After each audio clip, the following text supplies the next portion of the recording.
Hey, this is Myung Jae Lee, and you're listening to Count It Out with Mike and Tyler.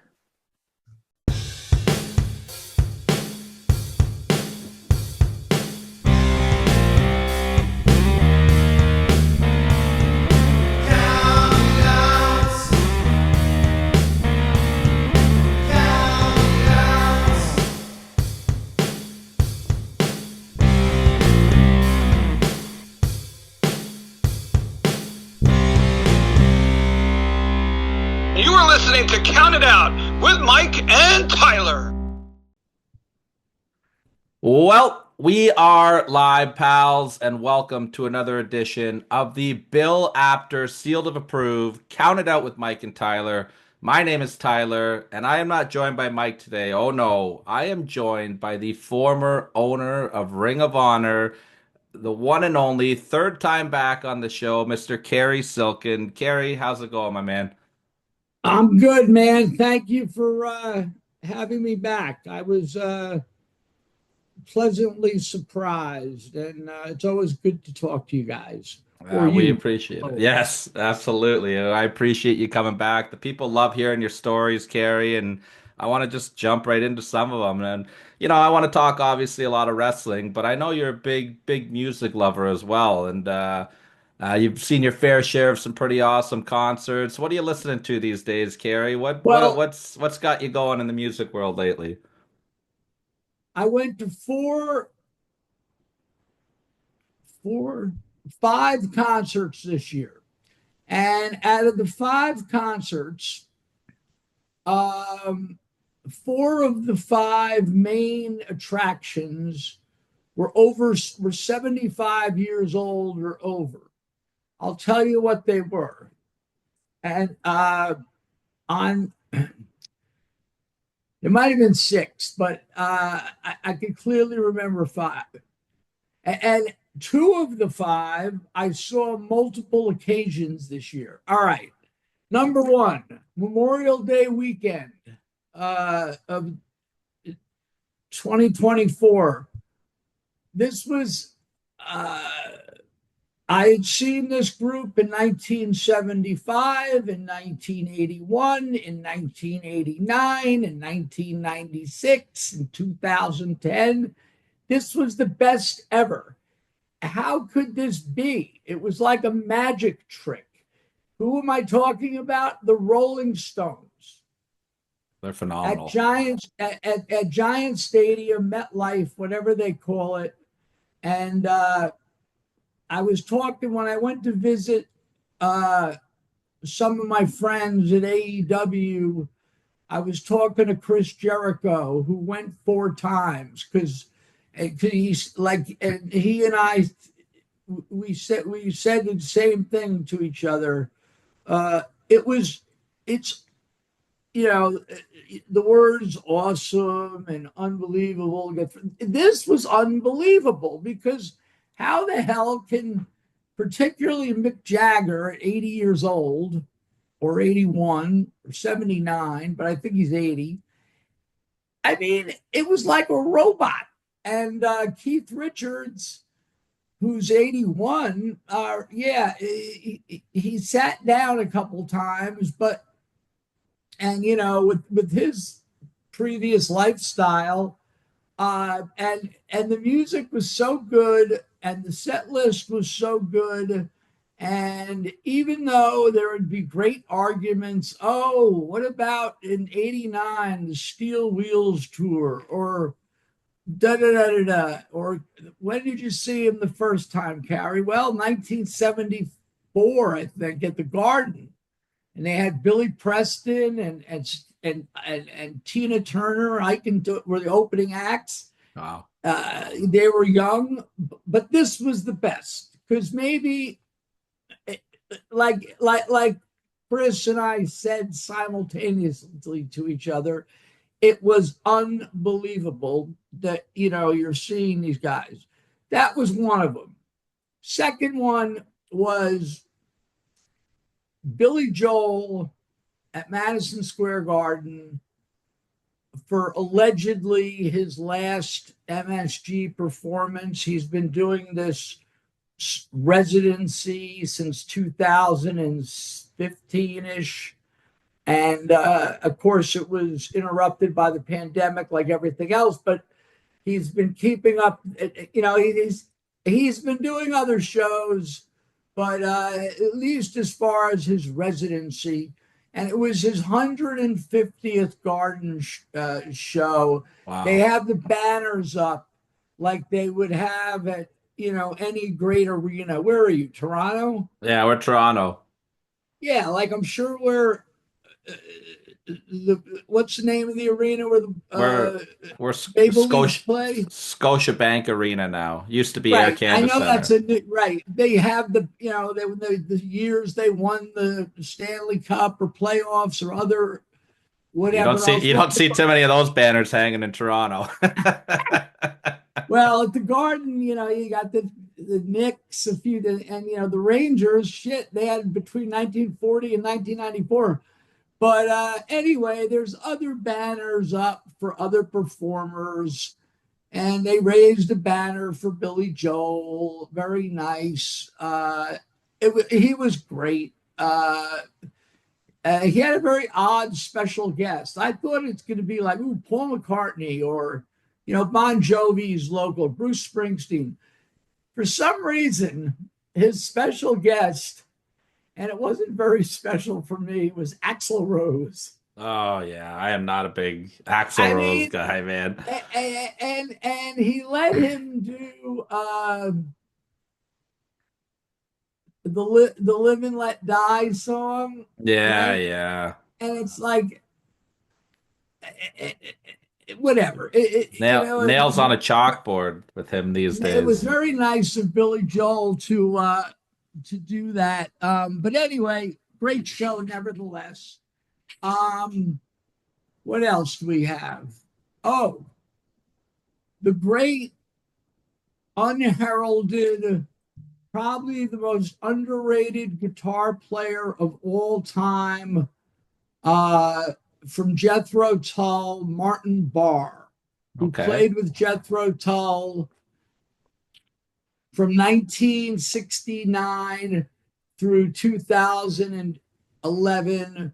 Ian Anderson, who's still active and putting out music. And I did see him last November, dismissed Martin Barr. It's sort of like the Yankees losing Soto right now, but even worse. It would be it's like the Who. Roger Daltrey says, "I don't want to play with Pete Townsend anymore." Yeah. It didn't make any sense. I'm a Jethro Tull freak. Ian Anderson is a very strange cat. He changed his band around. This is real boring minutia. Everyone's going to be turning this off. But well, they will, because they don't give a fuck. But in 1980, Tull was super popular in the 70s. 3 nights at the Garden, 2 nights at Maple Leaf Gardens, 2 nights everywhere, just like Zeppelin, the Stones, Black Sabbath. They were they were up there. And in 1980, Ian Anderson, he kept Martin, but he got rid of the drummer and the keyboard player and the bass player. It was like, and he went on. Jethro Tull name went on, but to lose Martin was great. But anyway, Martin's been doing his own thing. Obviously, he plays Tull music, and he plays in like 400 seat kind of venues, and it's wonderful. Yeah, that's cool. He's got this great singer that does not try to copy Ian Anderson. It's Tull music without flute, and it rocks. And so Martin Barr, if you ever get a chance, he's coming back in April. He's 79. Anyway, so I saw a couple of Martin shows. I also saw, I don't know if you ever heard of this guy, Trombone Shorty. I don't know that Well, one. look him up. Okay. Trombone Shorty is a New Orleans. He started on the streets of New Orleans. He does a New Orleans jazz, rock, funk, soul. Great band, a lot of fun. I saw him locally at the casino, that whole where I live in Lehigh Valley, Pennsylvania. It was really good. Definitely worth checking out. And then, last but not least, I was only intending to go once, but I went three times to see David Gilmour from Pink Floyd. Nice. Now, he had a new album come out. Uh, the fuck's the name of it? I've listened to it like 100 times. I can't remember the name. Uh, but Gilmour was only playing London, LA, and Luck and Strange is the new album. He was only playing London, I think 2 dates in Rome, 5 dates at the Hollywood Bowl, and 5 dates at the Garden. And I'm an old Pink Floyd guy, so I went and I went to the second night at the Garden, and it was so incredible. Besides, you would think you'd seen everything possible in lighting. And maybe there's artists like, let's just say, Lady Gaga or someone I don't go to see, Taylor Swift, that's using this super advanced, you know, go on YouTube and look up some of his stuff.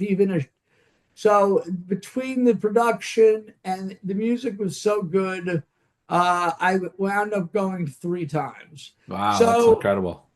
yeah, so between Martin Barr, David Gilmour, Billy Joel, and the Stones, you got an average age of like 78. That's a pretty And incredible lineup, though. it is an incredible. Then throw in Trombone Shorty too. And Trombone Shorty is, I think, around 50. See, Anyway, but I didn't get my concert fixing this year. I just got married, right? So like a couple weeks ago. So we oh, you put must all not like sex anymore. no, no, I do not. Absolutely. I'm ready to channel my inner Al Bundy right now for sure. But but I'm just kidding. I'm sure I you have a very lovely wife. she is fantastic. She tolerates me. That's all I can ask for, right? But I didn't get my concert fix this year. I got to see a local Canadian artist named Matthew Good, who I've seen a few times Okay. before. He's phenomenal, but I just got hammered for that one because I let some steam out, summer night. So I don't remember too much about that one. But I'm getting my music fix right now. They just put out that documentary on Amazon Prime for the Tragically Hip because we're Canadian boys over here, right? So Okay. I don't know if you know much about the Tragically Hip, but I there can't say are I do, I would except highly I know. recommend. Yeah, check them out if you got some time. There are Canadian Golden Boys. There are Wayne Gretzky of music. They're everything for us over here. And they just put out a four piece documentary on their right from the beginning right to Gord's passing, and it was incredible. Put I tears in will. my eyes. I will accept your high recommendation. And what's it on? Amazon Prime is the documentary, and then you can check their music out anywhere. Gord Downie he's a lot like Mick Jagger as a frontman. He's very charismatic and incredibly unique. What's the name of their like signature album? Oh, that's a good. They've got a couple that are really good. I would probably go between Well, fully. I'm gonna download Tragically Hip Essentials, Oh, there you go. You'll get. which include New Orleans is Sinking, It's my karaoke song. Ahead by a Century, Get Back Beautiful. Again, We Yeah, King. All right, so you're on I'll the add. right. You're on the right track right there. Those three All songs, right, there right you there, go. I fantastic added it. stuff. Okay, so we got some music talk in. I guess the people kind of want to hear some wrestling talk at some point, eh? Well, I'm Let's sure. let's talk a little. You know what? I want to talk just a little bit of current product, just a little bit, and I'd love to dive back into some Ring of Honor history as well. But I kind of want to go for. Did you watch any of the Saturday night's main event the other night there? Yes, yes, I What do you did. think of the throwback of that? I liked it. I still uh I had been in Florida for 2 weeks and I came back on Friday early and I went to a little local wrestling show Saturday and I was tired and I got back here. I recorded it and I watched it up until the Chelsea Green thing, but I loved it. I think Jesse Ventura needed to be have a little practice. Yeah, a You little know, bit. run. I love Jesse Ventura. I like his whole shtick. I like his. He's with me like a fellow JFK. It's not a conspiracy. I mean, he was murdered from three sides, or maybe four. But so I like his thinking, and but uh, despite Jesse not being on the ball, let's say, it looked great. Um, it's like the only thing that bothered me were the commercials. Hmm. I just wanted the thing to run. But that's like asking for your wife for sex now. Yeah. We can only I'm hope, just right? kidding. We can Um, only wish and hope. right. Um, no, but except for the interruptions in the matches, I mean, even with all these sports, any sport, anything that these commercial breaks are just. I mean, we've always had them, but they're just just outlandish. It would have been nice if they would have been able to work something out, but it's their first time back on that network, so they're sort of at their mercy. And who the hell knows? Uh, I certainly have no information about behind the scenes there. So, but forgetting that, yeah, it was good. It looked great.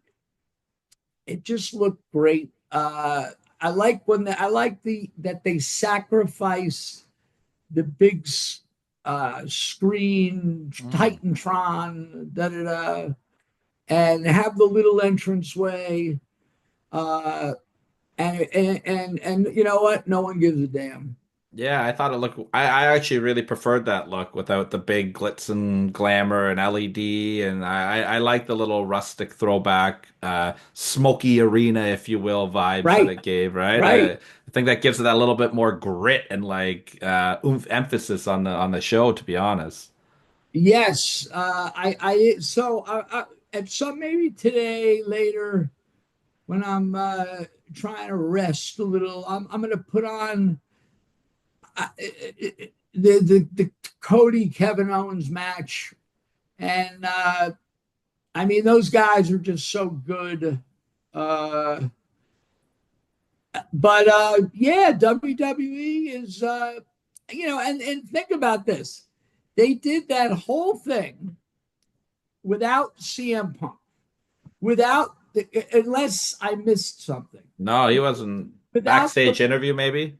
bloodline, right? Was the bloodline there? No, I didn't see anything with No, them. no bloodline. No Paul Heyman, right? Yeah. No. And so they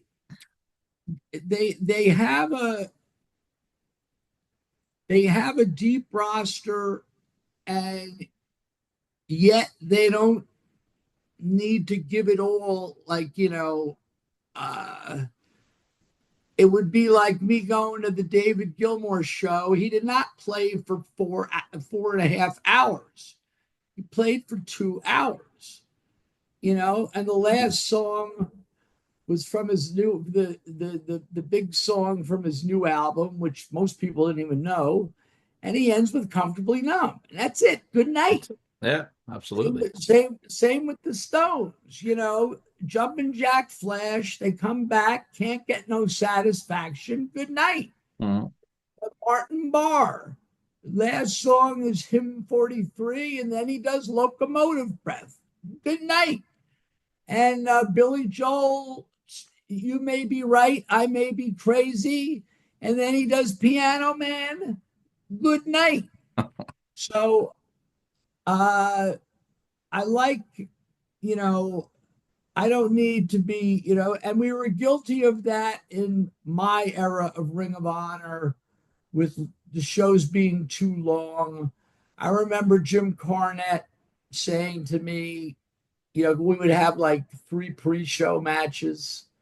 And whether it was Gabe Sapolsky, who did a great job, and Adam Pearce and Delirious, who all did their best. Uh, and Jim would say to me, "Why are we giving the people hot dogs before they're supposed to have the main course?" So, one little pre-show match, if you're trying to get the cameras uh, and the lighting's, proper, Yeah, and, absolutely. and that's it. So, yeah, I enjoyed it very much. And I Yeah, didn't I even see.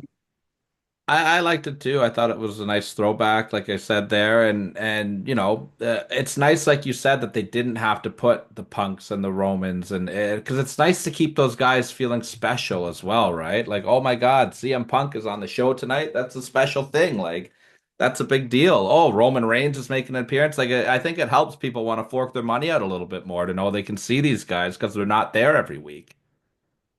Right. They were able to have a great show and still leave a lot in the pocket. Absolutely. I wanna switch gears and I want to talk about somebody who I'm sure is a very close friend of yours, and I want to talk about the year that one Mr. Mark Briscoe has had. Ah, Uh, what an incredible year for Mark Briscoe. He had this beautiful moment at the beginning of the year. I got to run in by my cat here. that's all right. I love your cat. Oh, she's the best. I think. Oh, she's hungry, I think, today. So it'll be supper. It'll be lunchtime after this. But Mark Briscoe at the beginning of the year, a lot of people have a lot to say about what this new Ring of Honor has been under the AEW regime. Some people are into it. Some people are not into it. I'll leave that for whatever. Everybody likes to judge it on their own. But I really enjoyed seeing Mark Briscoe and Eddie Kingston for the Ring of Honor title this year. They had the old belt back out for it, which I love seeing. It was on the anniversary of Jay winning his first world title, which I thought was very beautiful. When I watched that match, I got a lot of nostalgic Ring of Honor vibes from that particular moment. Hearing him come out to Leonard Skinner, I thought it was one of the best moments of the whole year, in all honesty, that match and that moment with Mark getting the title. Yeah, I mean, I've I've gone and visited AEW a few times when they were near, locally. I love seeing Mark Briscoe. Uh, he's so talented. There's too many guys, too many good guys. Hmm. There's not enough time. This is how I see it. There's just not. They would need a TV show almost every night to be able to showcase these people, um, and keep them relevant and not see them and then they just disappear or are, and they only, you can only do so much with social media. Uh, I don't want to knock. Uh, I think AEW.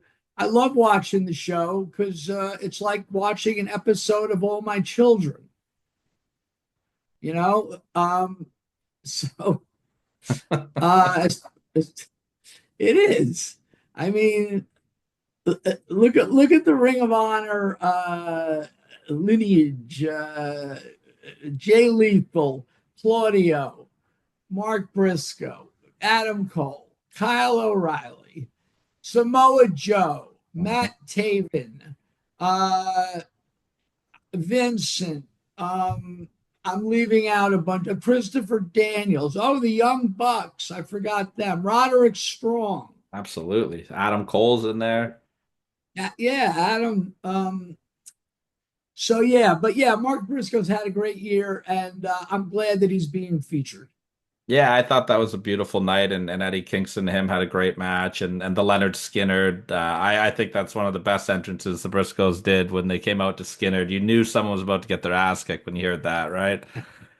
Yes. Another cool moment that they did this year too was another Ring of Honor former world champion, and it was kind of we don't know what's going on with his future, but Bryan Danielson has How could uh, I forget him? right? He won the world title in Wembley Stadium in a beautiful moment. How did you feel watching him get that big moment in Wembley Stadium? Oh, it was good. I mean, not to diminish that, but he had that WrestleMania moment, right? So it was like another one. Brian's a great dude. He deserves it. I mean, I worked with him for 6, 7 years. A super nice guy. Uh, he's a student of wrestling. He used to sit. I'm.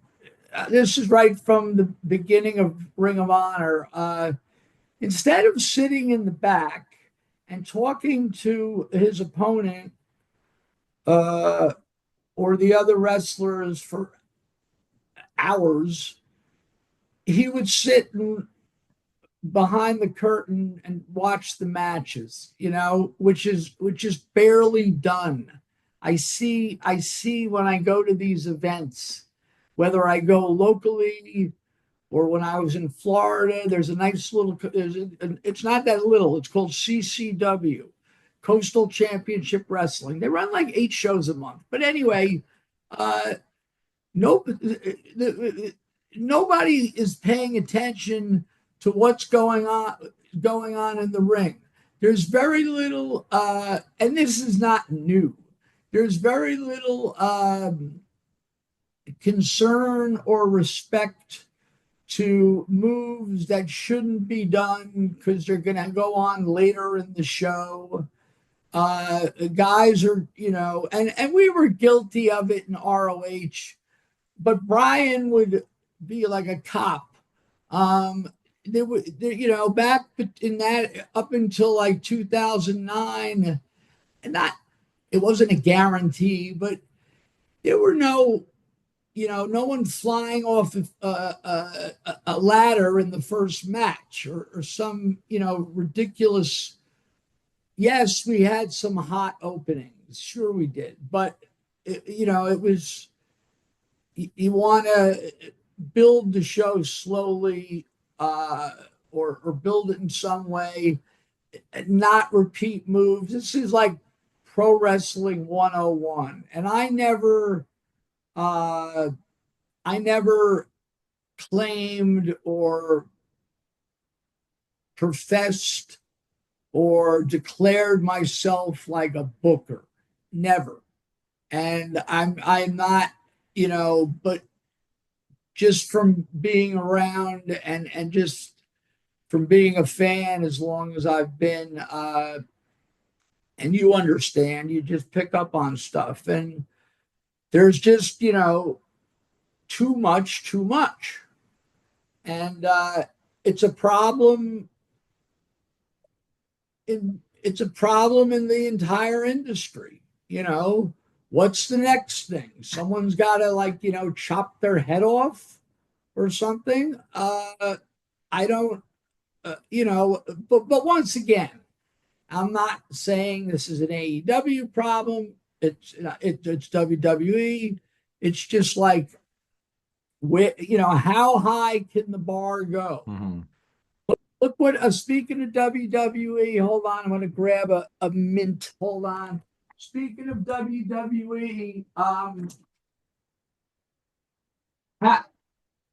didn't they have a couple of what the hell was it called? The steel cage thing they just did a Oh, couple of weeks ago. that Hell in a Cell with Punk and Drew. Is No, that the no, one? no, no, no, no, no, no, no. Like 3 weeks ago, there was War Games, Oh, the War Games. Yeah, yeah, yeah. With right? the And Bloodline. didn't the one guy? Weren't there a couple of injuries? Like Yeah, Bronson what's Reed his broke his Bronson ankles, Reed, right? and And Jay Uso broke his toe. broke his toe. Well, how are you not going to break your toe? Jumping off, it's so. But this is what happens, and I mean, is Aaron Judge going to come up to the plate for the Yankees with two bats next year? And Yeah, where's the evolution going, right? Yeah, that's something I always liked about Dragon though, is that he brings something different like to the product. He and I don't maybe it's from watching the matches like you said that he did and study what went out before, but like just his technical prowess and his match was always different than everything else on the card and he's got this way to just bring this emotion out of people. Like it's just so crazy to think about like, the evolution of him from that first Ring of Honor main event with that three-way with Loki and Christopher Daniels all the way to the WrestleMania, now to the Wembley Stadium. Like it's just incredible to watch what he's become in the industry. not to mention those unbelievable matches he had with Nigel back, in my Ring of Honor. Not to mention the incredible matches he had with, here's a forgotten name, even though he was champion, Morishima. Absolutely. And Kenta also, all those guys, the Noah guys brought so much to the table. And yeah, Brian could wrestle, Brian could fight. There was that one chain match, I believe, with Morishima, right? Yeah, At the the Hammerstein, I Hammerstein. think. Yeah. That was, yeah, he's something. I'm sure he's not done. Am I absolutely sure? Well, he said he's going to wrestle now and then. So Yeah. Yeah, they left the door open with the angle, right, to write him off. But I also was so excited to see the return of Nigel McGuinness this year at Wembley Stadium, and then not only that, but we get the go around again with him and Dragon before Dragon winds it down a little bit. That was an incredible moment as well. it's a shame they had to rush that thing. Yes. I spoke to Nigel, and I talk to him now and then. Brian and I are, we just, he's not a communicator, but Nigel and I are friends. And I said to Nigel, couldn't you have built that? I mean, come on. It had to be done. Brian either had to get some medical thing that wasn't reported, or that was it. He just wanted to, because they rushed the fucking thing so fast that I'm glad they had it, Hmm. but it certainly could have simmered a lot longer. And Absolutely. I mean, that's one of the, as far as with AEW, everything seems to be on, like, super speed. It took 3 or 4 years for them to have three Ali Frazier matches. Hmm. I know I'm speaking ancient history. but it took 3 or 4 years. Or Marvin Hagler and Leonard, I hope I got the guys right, or Roberto Duran and Marvin Hagler took 2 or 3, and and they do it in WWE too sometimes, but like in AEW, when they brought in Bobby Lashley and Shelton Benjamin and MVP, it's like they yes, there's plenty more matches, but why do you want to give away Swerve like out of the gate? But what do I know? I am a failed I am a failed wrestling promoter. Uh, and if the people at AEW think that this is a good thing to do, God bless them. Maybe it is, and I don't know, but I don't think it is. Well, I think you might be the only person that thinks that you're a failed promoter because the legacy that you've left behind in this industry is that, and we just talked about how many great moments did we just talk about in a 30-second span there, and that didn't even scratch the surface on anything, right? We had a lot of great moments. It was a completely different landscape. Uh, I sold the company 14 years, uh, whatever, 12 years ago, let's say. Um, and so during, that heart of Ring of Honor, let's just say 2004 to 2008, if people will say, oh, it was no good. We lost Samoa Joe. We lost CM Punk. Yeah, we did. And, even after losing Bryan Danielson and Nigel on the same night, on the same damn night. And thank God I was able to get hold of Jim Cornette. And, he had just had a blowout with TNA, Impact, whatever. But we had some really good stuff. But what I was going to say was the landscape was completely different. I mean, yes, you had TNA, Impact. Yes, there was WWE, obviously, duh. And there were some indies, but it was not, I don't know. I'm not looking for, well, what's your opinion of what I'm trying to express, but I'm not doing a very good job expressing. What, just like how there was like less places to work at the time, or is Yeah, that what just you're? the way the whole, and social media was not got, the fucking tits yet. Yeah. Well, And it was harder to promote like Ring of Honor back in that time period as well, right? Like for the most part, from what I don't know fuck all about what I'm saying here, but from what I've read and the research I've done, like a big part of your guys' um, financial gains at that time was the DVD sales and the merchandise, right? Like you that guys was had. the only right. That was the only income, not to mention obviously ticket sales.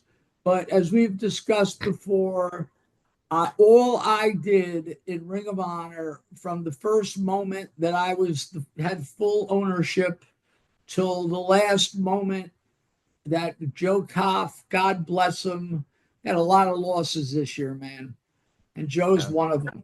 Uh, he needs to be spoken about a little. Um, but all I did was lose fucking money. I mean, I had the ticket business, which was very good at the time, and you know, uh, I was making money there and putting in a Ring of Honor. People hear me say this, and I don't care if they think I'm full of shit or not. All I did was lose fucking money. And it was like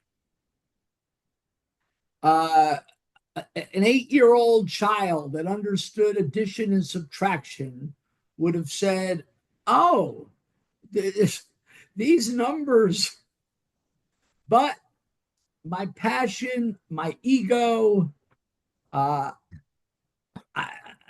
I knew we had a good thing. And, once again, the ticket business was good. So I was able to hold on. And I wasn't going to risk everything, but I'm glad that Joe Koff came along. And he needs to be spoken about a little. If it wasn't for Jim Cornette, all this stuff. If it wasn't for Jim Cornette knowing Gary Juster, who knew Joe Koff, and Gary Juster, for you kids out there, it's a very important figure. They all know who Cornette is, but Gary Juster booked the buildings for NWA / WCW right into the Turner Monday Night Wars, right to the dying day. And Gary started on his own in Baltimore. Along the way, he met Joe Koff. Joe Koff was working in Tampa at a TV station, and he was a wrestling fan from way back. We're talking about even older than me, going back to seeing Buddy Rogers or Antonina Rocca. Joe was like 73. So he went to the Garden. His dad took him to see some of these shows, early Bruno, and he loved wrestling. So when he got involved in television, there's 2 shows, you could Google them or YouTube them, the Battle of the Belts. They were based out in Florida. Once again, Flair and Wyndham, was that? Flair and Wyndham? Could have been, I'm not sure the exact matches, but Joe got it syndicated on like 7 or 8 stations. Oh, wow. I didn't know that. And that was his entrance into the wrestling business. And they did 2 of them. His TV station was behind it, but he had the wrestling bug. And when, Cornette worked with us for on and off for quite a while. And I will go on record as saying I am probably the only promoter that Jim Cornette never had a major blowout with. We just did. So when everyone knew that I needed to get out, and I needed to get out in 2006. I don't give a shit how good it was ridiculous. But like I said, my ego and da-da-da. But Jim knew Gary Juster. Gary Juster knew Joe Koff. Joe Koff had then been working at Sinclair, who I didn't know what Sinclair was. But at the time in 2010, 11, they owned like 90 television stations. Okay. Like Channel 45 in Baltimore, Channel 6 in Des Moines, different affiliates. Some were Fox, some were CW, some were actual ABC, NBC. I don't know how it worked, but they looked at the Ring of Honor product as an hour of it was cheaper to they thought it was cheaper to produce TV for their 90 or now they have like 180 affiliates, but for the 90 affiliates than to buy repeats of Three's Company or Modern Family or Seinfeld. And if it wasn't for Joe Koff, I would have thrown in the towel, which I wanted to do quite a few times. And we lost Joe Koff this year. He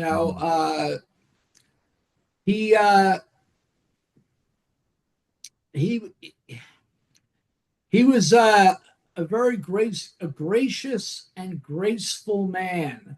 And I had a situation where the same day as his funeral, I had a local friend, 52 fucking years old, my friend Russ, who had another cancer victim, and his service was the same day as Joe's. And but Jay Lethal was there, Matt Taven was there, Delirious was there, Gary Juster was there. They all knew I would have been there, but I couldn't go. But yeah, Joe Koff, he's unheralded as, and so I just wanted to throw that out. No, I Sorry for appreciate you sharing that. bringing it down here. No, I appreciate you sharing that. I think that people like Joe, they do need that credit that they deserve. You know, we always talk about the heroes of Ring of Honor, and we're quick to go to people like yourself and Gabe and Cornette and then the in-ring talent, but you never think about the guys that are, back there putting it in and making it happen.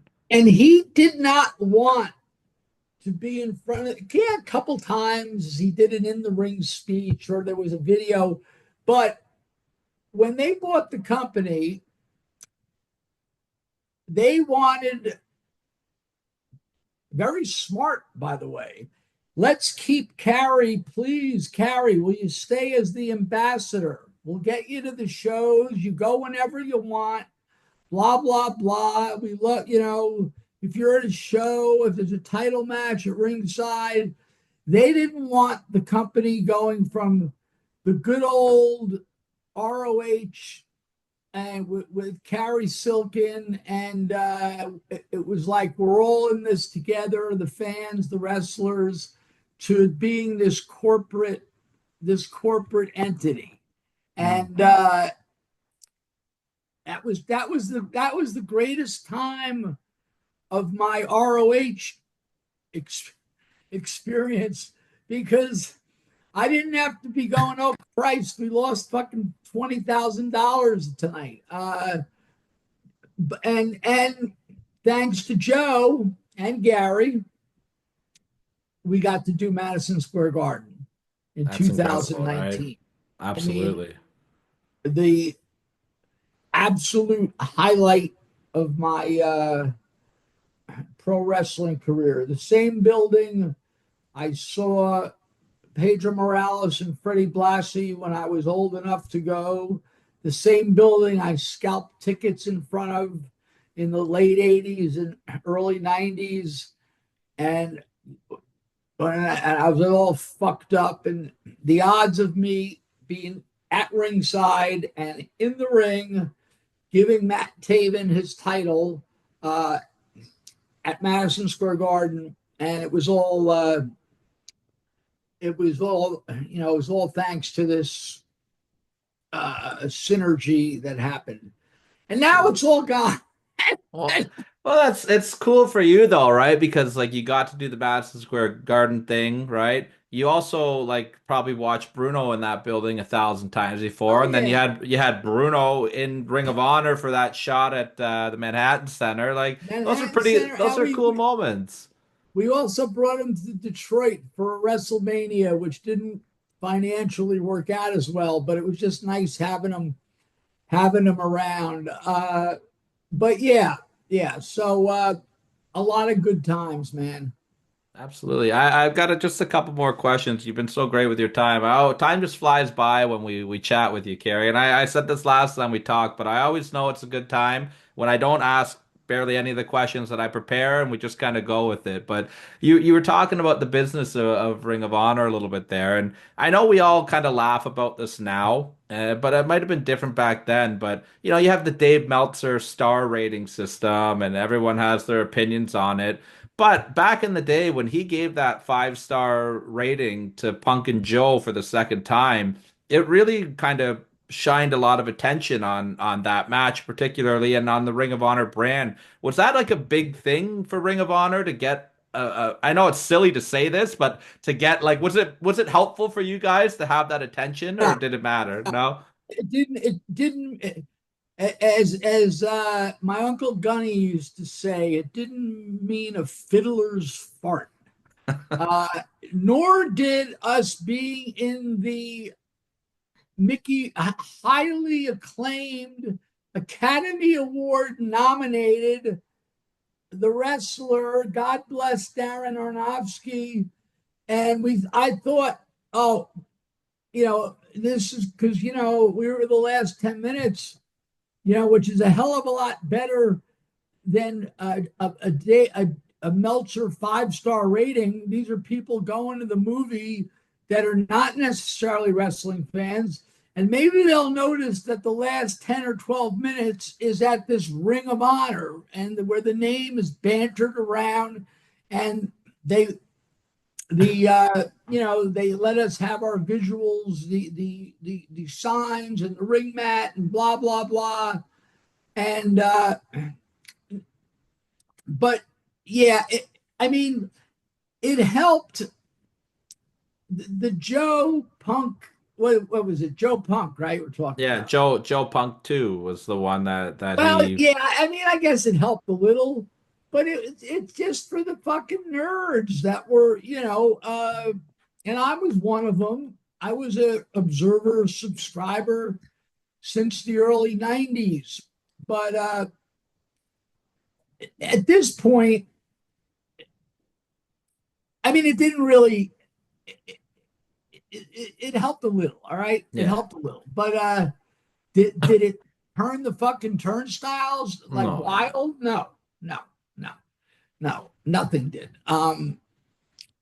That's the eternal question.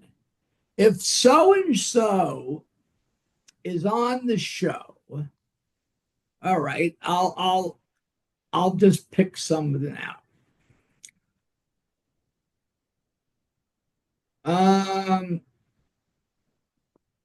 Let's say Sami Zayn left WWE. Okay. No, I have. He is. No, yeah. For the record, he's not leaving. Yeah, we're playing hypothetical here, everybody. He left WWE, and he was available, and there was an indie show in your area. How many people are going to buy a ticket that wouldn't have bought a ticket? Probably a decent number, because he's a really good name. And I don't want to downgrade anyone, but if Johnny Gargano, who's super talented, what's his tag team partner? Tommaso Ciampa as well. One of my old guys. I'm not saying, but that's the question. Who's gonna change? Who's gonna turn? No, I get it. Yeah. And it's very tough. We've seen it. We've seen it with AEW, where they bring in these wonderful people, Ricochet, Mercedes Moné, Sarai, Adam Copeland. These are talented. Does it? And I'm not picking on them. No, absolutely. It's there's just got to be some kind of synergistic thing that happens. That if you're bringing somebody in just for the sake of bringing somebody in, then what's the point? If there's a reason, a rhyme for it, it's a perfect fit. It fits your market, maybe, especially on that independent scene. How many people are going to pay? How many people are going to buy a ticket to go to AEW because Bobby Lashley is there? That wouldn't have bought a ticket. Absolutely. And knocking Bobby Lashley, he'll kick the shit out of me. Yeah. No, it's just yeah, exactly. There's only so many people that everyone has a different significance. We can't all be main eventers. You can't all be top draws, right? So it's a business thing at that point of which guy is going to move a ticket for you. Exactly. And it's the same with WWE. If I don't know, if Swerve Strickland and my buddy Nana went to WWE, is there going to be, how many people are going to buy a ticket that wouldn't have? It's like And the there are wrestling, some. There are yeah. some. It's like the wrestling world right now seems like they're kind of set. Like the wrestling fans, and I'll use that as a quotation because I don't believe in this theory, but it's like they have their AEW versus WWE mentality now. And it's just like no one can just enjoy wrestling. Like that's we get upset about it on our show. Why don't you just sit back and enjoy the product? It's fucking hot right now. And Like have and fun. and and my good friend Delirious is now working at Impact at whatever they're called. What are they Yeah. called? TNA now, they're back to Yeah, yeah, TNA. and they're doing great. Yeah. I Yeah, mean, that are they? They're they're they're their stock is going up. Why? I don't know. You probably know better. Yeah, I they don't they know. had they had a really interesting year at TNA, right? Because they lost Scott D'Amore right at the beginning of the year, which Yes, was a huge, huge blow in my opinion. And right. you know, And they're not doing better because they he left. That no, he's oh a no, good no, guy. not at all. I think they had a little bit of a rough little patch in the middle there, but they seem to be getting back. They got the rise of Joe Hendry right now. I'm very biased to Josh Alexander. I think he's one of the Great. best, right? But And he's about to hit free agency, which is a big deal too, right? I don't know if Josh Alexander went to WW. I mean, he'll add. He's definitely he's definitely a good guy to have on the team, no Mhm. doubt about it. But We there, it was fantastic for me on a personal level because I'm a ring announcer for a promotion up here in Toronto area, and Josh has been he used to be a regular in our promotion, and we just had his last Canadian independent appearance a couple weeks ago. He fought Myung Jae Lee, who I know you're a big fan I of as know well. him. He's a good Yeah, I got kid. a shirt on right now. I love Myung Jae Lee. Great, great guy. Have an Uh, ice cream. Absolutely. Have an ice cream, young Jay Lee. But yeah, so I got to witness that like firsthand right there, Josh and young Jay Lee. It's Barry Wrestling is the plug I'll give to them as well. Fantastic company. They're on IWTV. But that match was phenomenal, Josh and young Jay Lee. So where is Josh going? I think, in my personal opinion, and I don't have I don't have any sources of any type of way, but I think we see him head towards WWE NXT. I think we see him pop up in there. He's got the history with Ethan Page. I think from a financial standpoint, it'll be worth his while. I know he's got a family that he cares a lot about. And I just feel like that's a better fit for him. But who knows? Maybe AEW is going to throw a shitload of money at him and he's going to go take care of his family and go to AEW, right? But he's a good guy, Josh. I got to spend some time with him and have a couple. I never really I don't know how it's possible, but I don't think I've ever met him. No, But I've he's a really really heard down to earth guy. nice about him. Yeah, he's fantastic, and he's very passionate about the profession too, and he's kind of alluded to that in some interviews. And I got to chat with him at the show, and he's not Wasn't he just. involved in MLW also? Yeah, yeah. Him and Scott D'Amore are they're very close friends, right? And he was a big part of the MLW, the MLP Maple Leaf Pro, I think, right? Is what they're doing. Well, I was talking about the Oh, MLW. MLW, MLW. I'm sure he's had some appearances for there. He's been And what's everywhere. going on with Scott Demore's thing? I know he ran a couple shows, Yeah, they were out in Windsor there by Detroit. They did a couple anything beyond shows. that? There's a lot of rumbling. Nothing's been announced yet, but a lot of rumbling that we're gonna get a show at the Garden because Maple Leaf Gardens is still intact. It's a grocery store, but they still got an arena in there that holds a few thousand people. So Yeah, that's Ring of Honor ran there a few that's times. right. Yes, you guys did. Absolutely. So that's the rumbling is that there's been a lot of rumor and innuendo that the plan is for them to eventually run a show there, but they haven't announced anything officially.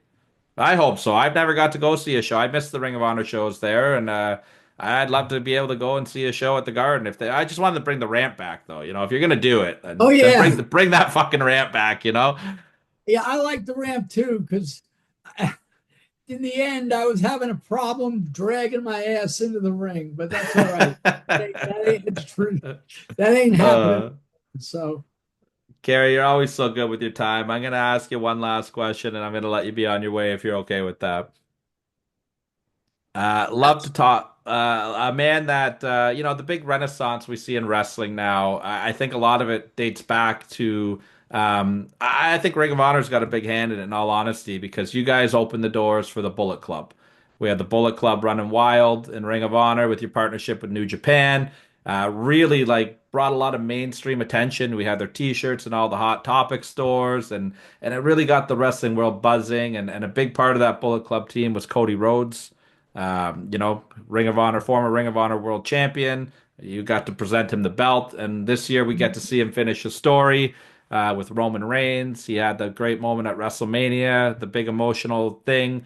Can you kind of just talk a little bit about your time with Cody and just seeing him, go from leaving the WWE as Stardust, finding himself again, his moments in Ring of Honor, all the way to what we're seeing today?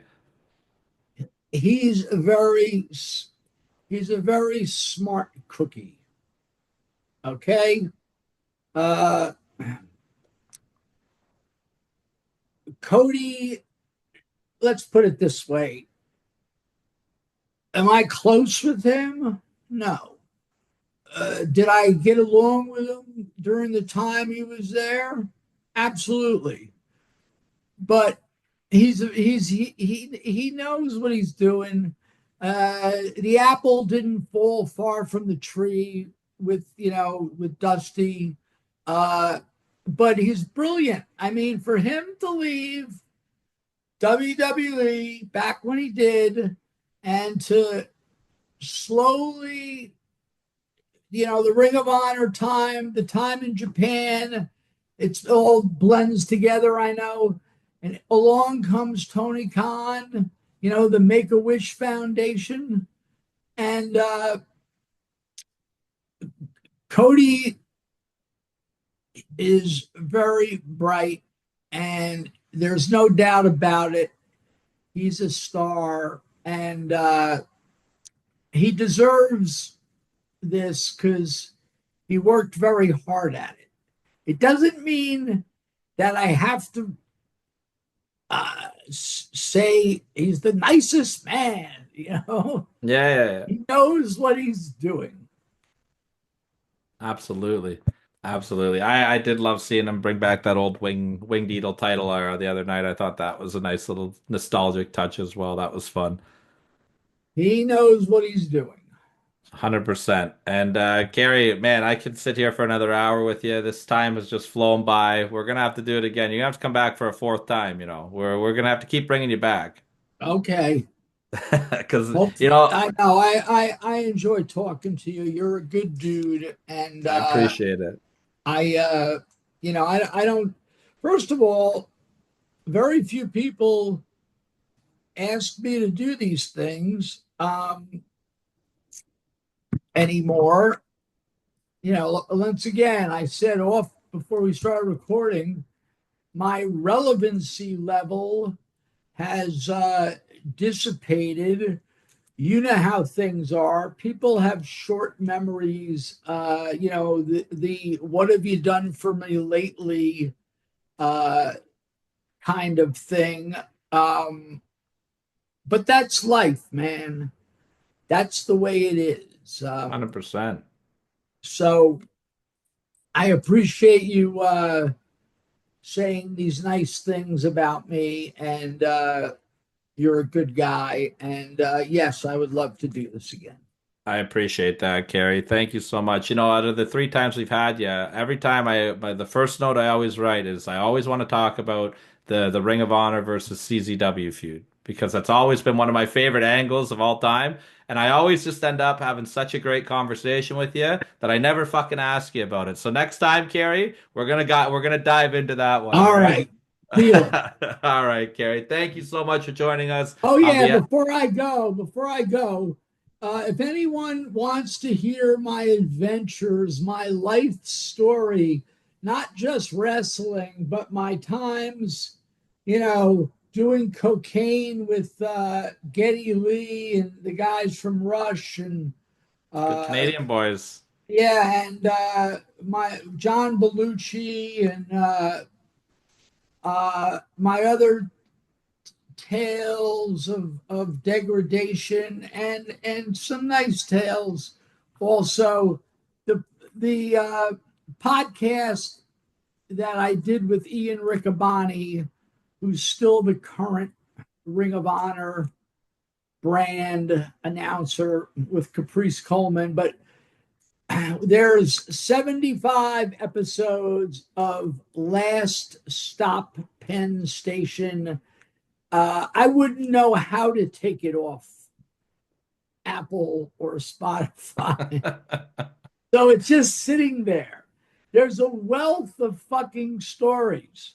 If you want, if you just want music, it's there. If you want sex, it's there. If you want drugs, sex, drugs, and rock and roll, it's all there. If you want pro wrestling from the historic perspective, right up through all my stories of Ring of Honor, going to Japan and England, and some of the things we touched on today, it's all there. So if anyone wants to hear more Cary Silkin, go to Last Stop Penn Station on your favorite platform. And my social media bullshit is ROHCARY